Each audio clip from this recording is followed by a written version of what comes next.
From Wall Street to Main Street to help small business owners have the same capital as corporate America and give them the same resources as a larger company. We cover business funding, business credit, scaling, business consulting, and much more. Check out the website at shieldadvisorygroup.com. Welcome to the show, The Liquid Lunch Project.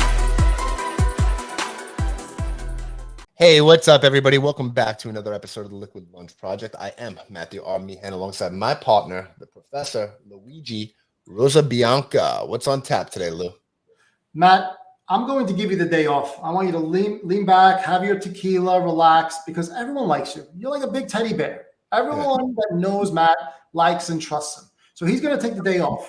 Because what's important in today's podcast is understanding how critical it is to build a business and a sales staff around that notion of doing business with those you know, like, and trust. Now, I know those of us that are running businesses, that seems like a real amorphous subject matter, and to apply that on a day-to-day basis is not easy. So we have Natalie Doyle Oldfield, who wrote a book, The Power of Trust. And believe it or not, she's giving trust certifications out. She's going to teach you how to become trustworthy, and your business is going to benefit. So Natalie, welcome to the podcast. What is the power of trust? Thanks for having me, Matt and Lou. What is the power of trust? Well, when you have high trust equity, as I would say, you have all these amazing things happening in your business. You have higher sales, more revenue, more client retention, more referrals. And the power of trust is the name of my book. It's called The Power of Trust, How Top Companies Build, Manage, and Protect It.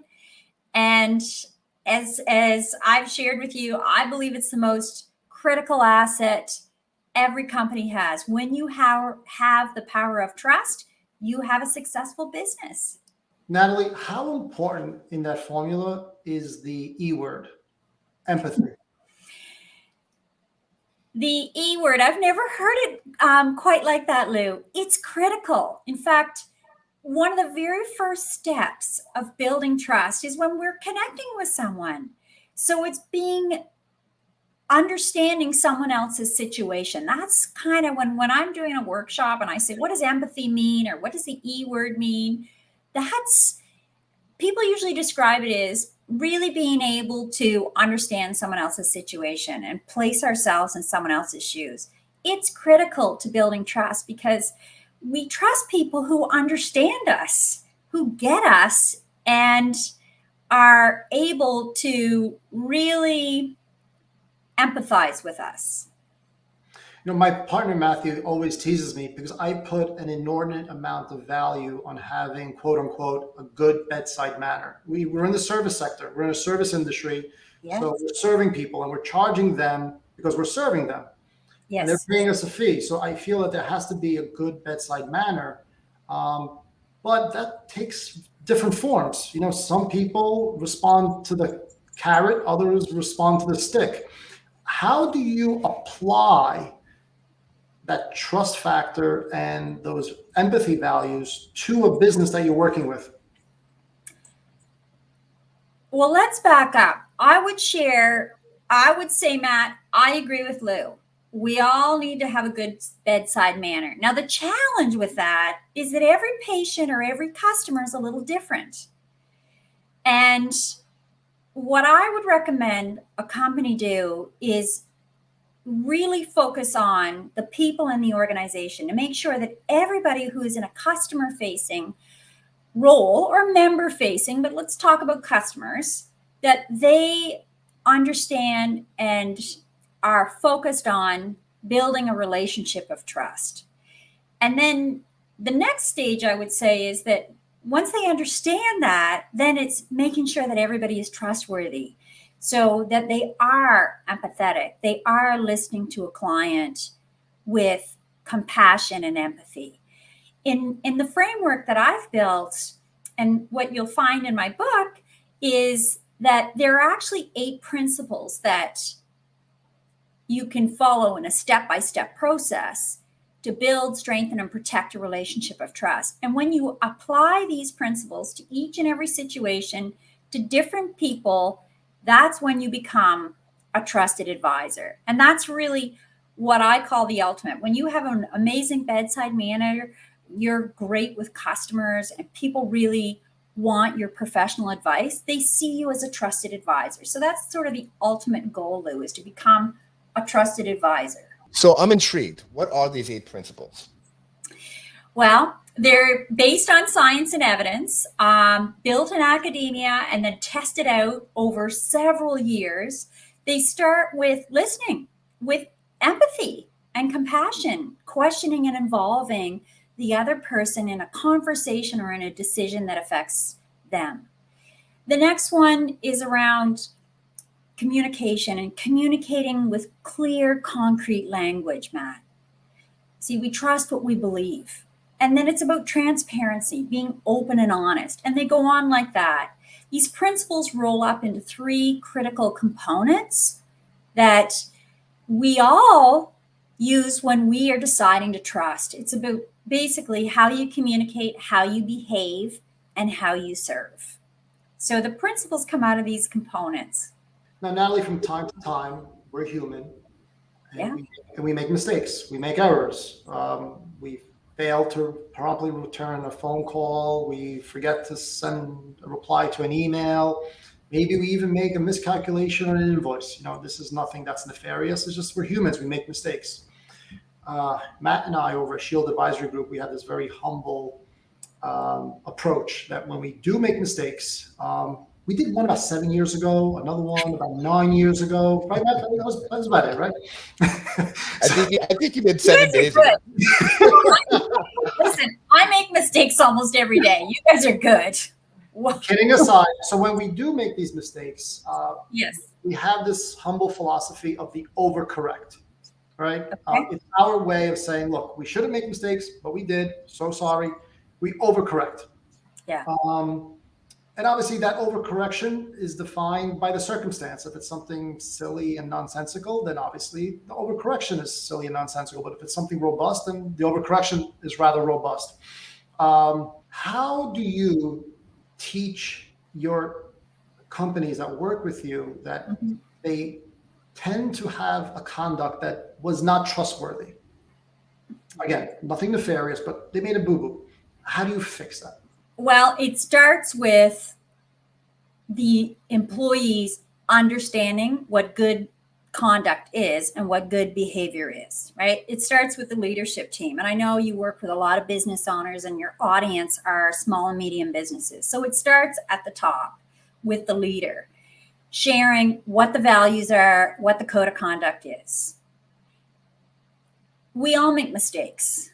And like I said, I mean, it's impressive that you haven't made many mistakes because everybody makes mistakes. In fact, one of the principles of trust, Matt, that to apply is to do the right thing. And if you do make a mistake, fix it in a way that you would be proud of, that, your mom would be proud of, and your family would be proud of. So really to fix that is to, first of all, acknowledge that you made a mistake. When you asked that, I immediately thought of Paul, one of my clients, who they knew they were making mistakes. They didn't know what it was, though, Lou, but they knew they were making mistakes. Their customer retention, there was a SaaS company and their software as a service, their customer retention levels were going down. And they didn't know what the mistake was, but they knew there's got to be something happening. And when we dug a little deeper, what we learned is that the folks in customer support were not really returning phone calls in a timely manner. And they weren't returning emails in a timely manner. And that was not okay for the business leader. So what we did, and we talk about this in the certification program that you mentioned, we actually use case studies and then hands-on exercises to demonstrate how to fix a problem and how to manage a client expectations. And as you said, be humble about it and admit to a customer, I've made a mistake. I'm sorry I didn't return your call, or I missed that meeting because I was overbooked. I would always say, be honest. And that's how you can overcome a lot of things. My experience is that a lot of people want to do the right thing. They're just not confident, and they just don't know how to correct a mistake. And they're not confident enough to be honest to say, I made a mistake for whatever reason. Maybe they don't think that it's the right thing to do, or maybe they think that their manager may not want them to handle it that way. But I can tell you, with this cybersecurity company I worked with, when we talked it through, the support folks were much more open and honest with customers when following up, or if they missed a follow-up or an email or a call. And customers respond very well to that, as we do. If someone says, look, this is what happened, we just want people to have our best intentions in mind. And Natalie, how do you deal with situations where from time to time a team member may decide to sweep that dirt underneath the rug, kind of, we'll forget about it, we'll deal with it next week. How do you force your team members to sweep under the rug every day? I don't know if you can force them. So, it's about making people aware of the importance of the customer and the customer experience. What I've found is sometimes you have people on your team who might be technical experts or sort of behind the scenes, someone in a manufacturing company or in a software development company or an engineering firm, and they're in the back office. They're designing something, they're working on a product, and they're not customer minded. They're not as focused on the customer experience. And a lot of times it's about helping the folks realize and reminding them that we're all in business to serve a customer, and reminding them of why they're doing what they're doing and how it affects the customer. This actually starts the whole process of building a relationship of trust. And it comes back to your E word, empathy, right? When you really start focusing on the customer and understanding we're all here to provide a service and deliver on a promise, that's a really good way to get people to realize it's not a good idea to sweep things under the rug or to knock it back to someone. Now, Natalie, what is the advice that we can give to certain industries that are, well, let's just say not very well liked, right? There's two of them come to mind. Okay. No one likes going to the dentist, right? And two, since the Roman aqueducts, there has not been a home improvement project that's been on time. So home improvement contractors and dentists are hated across this country, from the peaks of Maine to the shores of Long Beach. No one likes dentists and contractors. Okay. But we have to go to them and we need them. How do you instill trust in an industry that is by definition less than liked? Okay. Well, it's a wonderful question. I will share with you, Matt and Lou, I do focus on business to business primarily. However, like you, I go to the dentist. And I've actually worked with people in the health industry, and I've worked with private dental clinics because most people just don't like them because they're afraid to go to the dentist. And my mother actually she's a nurse, and she worked in a dentist office for 18 years. So I know that people are terrified. And so if I'm a dentist and I'm trying to build trust with people, I would really work hard at understanding everybody that comes and sits in that chair is terrified, number one. So I would empathize with them.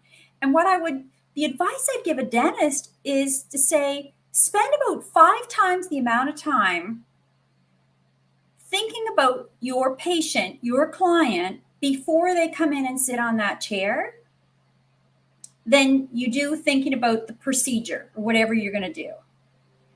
Because it's the customer that's terrified. and then really over educate them and over communicate what's going to happen and what you're going to do to make them feel more comfortable. Because the opposite of trust is uncertainty. So most of the people are just terrified, right? That's why they don't like the dentist, because they're terrified. And then they don't know what the bill's going to be after. So let them know up front. No, none of us like surprises. And that's the challenge with the dentist, is people don't like surprises, just like with home improvement and contractors, right? I had someone during COVID come in and totally renovate my space to build a studio so we could be doing this, and so that I could spend lots of time over the last few years online. Was it on time? It was on time, but I'll tell you, yes, it was on time and on budget. However, I'll tell you. Grab that unicorn, save him. Well, I found him, like I would suggest all of your listeners find people. I asked friends and neighbors, who do you use? What was the experience? See, when you build trust, doesn't matter if you're a dentist or a contractor for home improvement, or your software company or engineering firm or a manufacturing company. When someone has a great experience and they trust you, they tell their friends and family. And when people are looking for a new provider or a new product, whatever industry you're in, they ask their friends. Trusted advisors get referrals. So this gentleman, this guy that did it, he did a great job. And so then I referred him to two of my friends, who then one of them got a bathroom and the other one got a new kitchen. And so if you're a trusted advisor, you actually get business from your clients, which is, the perfect model, because it costs so much money to acquire a new customer. Now, Natalie, how did you become such an expert on trust? What's your background? I spent about 25 years in the IT industry, Lou, and worked, as I mentioned before, for some very large software and IT providers in the US and Canada, and sold and marketed primarily all over the world software IT outsourcing projects. And most of my career was in marketing and communications. A few, near the end of my career, I had a manager who asked me, he was the CEO and owner of a company, to take over sales. And I really didn't want to do that, because when you do that, it's so accountable. And, as we all know, nothing happens until a sale is made. But he really convinced me, and he said, well, I think you'd be great at that. And I loved customers and love helping people and love serving people. And anyhow, I took on the role. Then the market changed. We had a crash in the market, and I had to figure out how to do this. I had never sold. I actually believe none of us want to be sold to. I believe that we all want to buy from a company or a person that we trust. So I said to my team, let's just focus on doing the right thing for our customers and helping them out through this downturn. And eventually what happened was the sales started going up. And then I fast forward, decided to go back to university, did a graduate degree to understand how is it in a business to business environment that people decide to buy. And what I found was it all comes down to trust. So I did primary research, academic research, then created this proprietary framework that I tested with about 90,000 people over multiple industries in 7 years. And so started teaching people how to do this and sharing this step-by-step process. And my clients, some of them said, can you write it all down? Then I wrote a book. And now this is what I do full time. I teach technical talent and people that haven't learned the soft skills and core skills of how to build relationships of trust. Because like I said, I really love helping companies grow. And I love teaching them this skill and this step-by-step practical methodology to build stronger relationships. And I got into it really because I really love helping people grow their business. So, Natalie, we like to give actionable advice here. So what are 3 things some business owners can do right now to start the process of building trust between their team and their clients? I would say step 1 is assess your team and your current situation. If you go to my website, Matt, successthroughtrust.com, there's a assessment for your team, no obligation, complimentary. Download that, fill it out. And that will start to give you some indications of where the gaps are and maybe where there's an opportunity. I'd say that's step 1. I think step 2 would be have a conversation with people on your team about building a relationship of trust with a customer. And I'd say step 3 is think about the people on your team. Are they repelling leads? Are they bringing in new clients? Are they helping to retain customers? I really believe, as the background to all this, that we all have a part to play, no matter what our role is, in building and strengthening relationships of trust with customers. So I would look at assessing, having a conversation with the team, and then thinking about the people. You see, it always comes down to the people, Matt, right? People are the biggest risk point for every organization. How they communicate, how they behave, and how they serve clients. Hey, Natalie, can you give us some explanation? I mean, obviously you have a graduate degree in trust. This is amazing.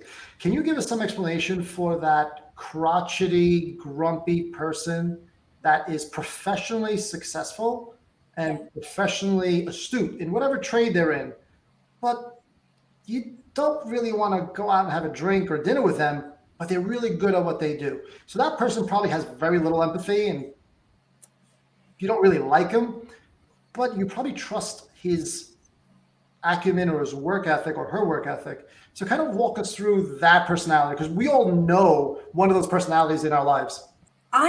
I don't know where to start other than to say, perhaps they're not self-aware, Lou. That a lot of folks are experts. In fact, when you were describing this person, I'm thinking about someone. They're experts in their skilled area. So I worked with. They're almost successful in lieu of their crotchiness, right? Yeah. And so what I found is a lot of times they don't realize how they are affecting other people. So they don't realize that people think they're crotchety. They don't realize that they are actually turning people off. So I used a word earlier, repel. So I have a client, he's a managing partner of an engineering firm, and several of his engineers went through the Trusted Advisor Certification Program. And one person in that program was placed in that program because he was like the technical expert in water treatment facilities. This is a true story. However, they didn't really want to put him in front of a client. And when they did put him in front of a client, things always went sideways because he was almost condescending to the client, like he knew everything. And I worked with this gentleman and he was not aware. So one of the things we do in the program, we spend a lot of time, as I mentioned, on empathy and understanding the customer and understanding what it might be like to be in a customer's shoes. But we also spend time on understanding how we communicate and how we behave and how other people see us and how other people react to that.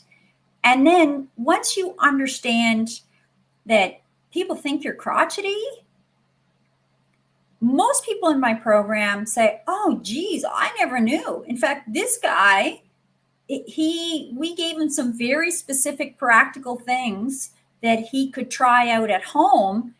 And he reported back the next week. He said, listen, my wife said, oh, it was so easy to get along with me on Saturday. We went grocery shopping. We did all this stuff. And she asked me, like, what's going on? And he reported back to our group. We get together once a week over Zoom for 2 hours. He reported back to the group. He said, oh my gosh, like my wife was all happy. She made dinner. She thought, what's happening? He didn't realize that when you're talking to people, you should start with a smile, that you should actually look people in the eyes, that people don't like it when people are arrogant and are know-it-alls and think they're all that in a bag of chips. He just didn't know. Natalie, can you tell everybody where they can find you, your book, and reach out to you, the audience, please? Sure. You can find me on successtruetrust.com. That's my website, Matt. You can also find me on LinkedIn. My name is Natalie Doyle Oldfield. And my book, The Power of Trust, How Top Companies Build, Manage, and Protect It, is on Amazon. I would encourage anyone that's interested in doing one of the 3 steps that you asked about, the practical steps. If you go to my website, you can download that assessment. Awesome. Thank you, Natalie. Natalie, we want to be respectful of your time. We appreciate you being here. But I do have one question for you before I let you run. Out of all the principles you put together, give me the one out of all the principles that you've put together to build trust. Which one is the most important to you and why? Wow, what a good question. So, Matt, the most important one to me is, and to everyone, I think should be, act in the best interests of the other person you're serving, not your own interests. When we act in the best interest of the other, we'll always win, right? It shows our integrity and our intentions and our motivations for the other person. Natalie, thank you so much for being here. 1 second, Matt. She made us a little promise before we started. Oh, yeah. Natalie, come on. You're trustworthy. You can't go back on your promise. Audience, you're going to appreciate this one. Don't forget, she's from Halifax, Canada. I know, and you want me to say A, and I'm wondering how to say it. Now she said it. Did I say it the way you want, Lou? Okay. That's perfect. Natalie, thank you so much. Everybody, that's a wrap at the Liquid Lunch Project. We'll see you in the next episode. Thank you. Thank you for listening to the show. And make sure you subscribe, leave a review, and share it with a friend. We'll see you on the next episode of the Liquid Lunch Project.